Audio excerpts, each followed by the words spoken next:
ঢাকার হযরত শাহজালাল আন্তর্জাতিক বিমানবন্দরের কার্গো ভিলেজে শনিবার দুপুরে 2:30টার দিকে আগুন লাগে। আগুন লাগার কিছুক্ষণের মধ্যেই পুরো বিমানবন্দর এলাকা কালো ধোঁয়ায় ভরে ওঠে।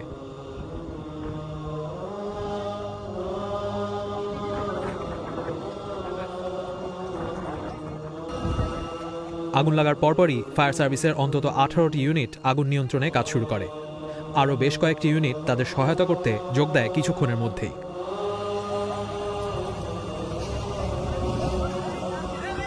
আন্তঃবাহিনী জনসংযোগ পরিদপ্তর আইএসপিআর জানিয়েছে, বিমান বাহিনীর 2টো ফায়ার ইউনিট ও নৌবাহিনীও আগুন নিয়ন্ত্রণে কাজ করছে। কার্গো ভিলেজে অগ্নিকাণ্ডের ঘটনায় ঢাকার হযরত শাহজালাল আন্তর্জাতিক বিমানবন্দরের সব ধরনের উড়োজাহাজ ওঠানামা সাময়িকভাবে স্থগিত ঘোষণা করেছে কর্তৃপক্ষ।